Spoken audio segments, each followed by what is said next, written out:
স্বপ্নে বিয়ে দেখলে কি হয়? অনেকে আমরা স্বপ্ন দেখে থাকি, অনেকে বিয়ের স্বপ্ন দেখে। একজন আমাকে প্রশ্ন করছে, হুজুর স্বপ্নে যদি আমি বিয়ে দেখি তাহলে এর ব্যাখ্যা কি হতে পারে? মনে রাখবেন, স্বপ্ন হচ্ছে তিন প্রকার। একটা হচ্ছে রহমানি স্বপ্ন, একটা হচ্ছে শয়তানি স্বপ্ন, আর একটা হচ্ছে খেয়ালি স্বপ্ন।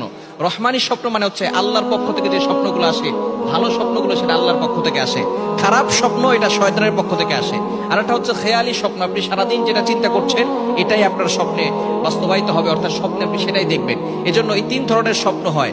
বিশেষ করে শেষ রাতে যে স্বপ্নগুলো দেখা হয় এগুলো তার উপরে প্রভাব পড়ার একটা আলামত থাকে। আমরা দিনের বেলা যে স্বপ্ন দেখি তার প্রভাব কিন্তু মানুষের উপরে সাধারণত পড়ে না। যদি কোনো ব্যক্তি নিজের বিয়ের স্বপ্ন দেখে যে সে নিজে বিয়ে করতেছে, তাহলে এর দ্বারা ভয় পাওয়ার কোনো কারণ নাই।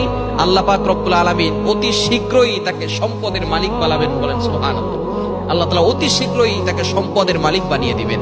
এজন্য যদি কেউ নিজের বিয়ে দেখে তাহলে আল্লাহ পাক রব্বুল আলামিন তাকে অতি শীঘ্রই সম্পদের মালিক বানাবেন। কারণ আল্লাহ তাআলা পবিত্র কোরআনুল কারীমের ভিতরে নিজে বলে দিয়েছেন, সূরাতুন নূরের ভিতরে 18 নম্বর পারার 15 নম্বর পৃষ্ঠা রয়েছে, ওয়ানকিহুল আয়ামা মিনকুম ওয়াস-সালিহিনা মিন ইবাদিকুম।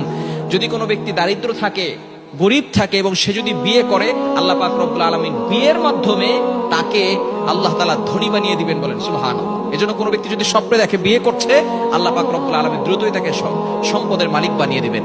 নাম্বার 2, দ্বিতীয় নাম্বার হচ্ছে, যদি কেউ স্বপ্ন দেখে অন্যের বিয়ে হচ্ছে, অর্থাৎ তার কোনো ফ্রেন্ড সার্কেলের বিয়ে হচ্ছে অথবা তার আত্মীয় স্বজনের বিয়ে হচ্ছে, এটা যদি কেউ দেখে তাহলে আল্লাহ পাক রব্বুল আলামিন তার নেক আশা পূরণ করবেন এবং তার সংসারের ভিতরে সুখ শান্তি বৃদ্ধি করে দিবেন। সুবহানাল্লাহ বলতে পারলেন না? অর্থাৎ নিজের স্বপ্ন দেখলে, যে নিজের বিয়ের স্বপ্ন দেখলে আল্লাহ তাআলা তাকে সম্পদের মালিক বানাবেন, এবং অন্যের বিয়ের স্বপ্ন দেখলে আল্লাহ পাক রব্বুল আলামিন তাকেও কিন্তু সুখ শান্তিতে রাখবেন এবং আল্লাহ পাক রব্বুল আলামিন তার নেক আশাগুলো পূরণ করে নেবেন। এজন্য স্বপ্ন দেখলে আমরা হতাশ হব না। তবে যদি আমরা কেউ খারাপ স্বপ্ন দেখি তাহলে আমরা কিছু কাজ করব, কারণ খারাপ স্বপ্ন এটা শয়তানের পক্ষ থেকে আসে। এবং স্বপ্নের কথা কাউকে বলবো না। আমরা অনেক সময় স্বপ্ন মানুষের কাছে ব্যক্ত করি, খবরদার এটা কখনো করবেন না। আপনি যদি খারাপ স্বপ্ন দেখেন, ঘুম ভেঙে যায়, রাতের বেলা উঠে আর সাথে সাথে আপনি বাম দিকে 3 বার থুতু নিক্ষেপ করবেন। বাম দিকে ফু দিবেন না, 3 বার থুতু নিক্ষেপ করবেন। এবং দ্বিতীয় নাম্বার হচ্ছে আউযু বিল্লাহি মিনাশ শাইতানির রাজিম পড়বেন। তৃতীয় নাম্বার, যেদিকে কাত হয়ে আপনি স্বপ্ন দেখেছেন তার বিপরীত দিক হয়ে ঘুমিয়ে যাবেন। ফর এক্সাম্পল, আপনি ডান দিকে কাত হয়ে স্বপ্ন দেখেছেন, তাহলে আপনি বাম দিকে ফিরে ঘুমিয়ে যাবেন।